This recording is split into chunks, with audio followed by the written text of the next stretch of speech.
ఇవాళ చంద్రశేఖరరావు పని అయిపోయింది, ఆయన లేవలేకుండా పడ్డాడు. కార్యమ కార్ఖానకు పోయింది, ఇక తూకాణం బంద్ అయింది. తుక్కు కింద దాన్ని తూకం పెట్టి అమ్మాల్సిందే. ఇవాళ గజ్వేల్ ఫామ్ హౌస్ ముందర ఒక పిల్లగాడు తిరుగుతున్నాడు, నేను చూసిన. వాడు ఒకటే స్లోగన్ ఎత్తుకున్నాడు, పాత సామాన్లు కొంటాం, పాత సామాన్లు కొంటామని.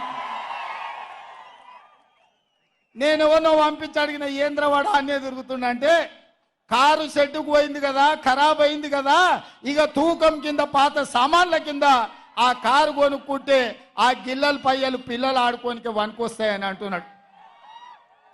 అందుకే ఇవాళ కేసీఆర్ నౌకరి పోయి నడుము ఇరిగి పార్టీ ఓడి ఏం చెప్పాలో తెలియక పిట్టల ద్వారా ఇంట్లో కూర్చొని పిలిపించుకొని భజన సంఘం ముందల ఇవాళ కాంగ్రెస్ పార్టీ అయిపోయింది అంటుండు.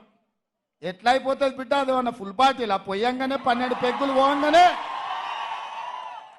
కాంగ్రెస్ ఖాళీ అవుతుంది, 20 మంది టచ్లు అంటుండు. ఎట్లయితుంది? అది అన్న 2 లీటర్ల ఫుల్ పార్టీలు అనుకుంటున్నా, 20 పెగ్గులు వేస్తే ఖాళీ కానికే. ఈడ కాపలా ఉన్నదెవడు బిడ్డ? ఎవడో తెలుసా? ఈడ వస్తావా? రా బిడ్డ, టచ్ చేసి చూడు.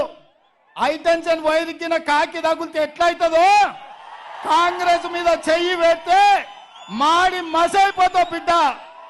నీ తాతలు ముత్తాతలు గుర్తు రావాలి కాంగ్రెస్ టచ్ చేస్తే. నువ్వు అనుకుంటున్నావేమో నేను జైపాల్ రెడ్డి జానారెడ్డిని కాదు బిడ్డ, మర్యాదగా ఉండనికే బట్టలు ఇప్పదించి రోడ్డు మీద ఉరికించి కొట్టిస్తా బిడ్డ మా కాంగ్రెస్ పార్టీ కార్యకర్తలతోటి.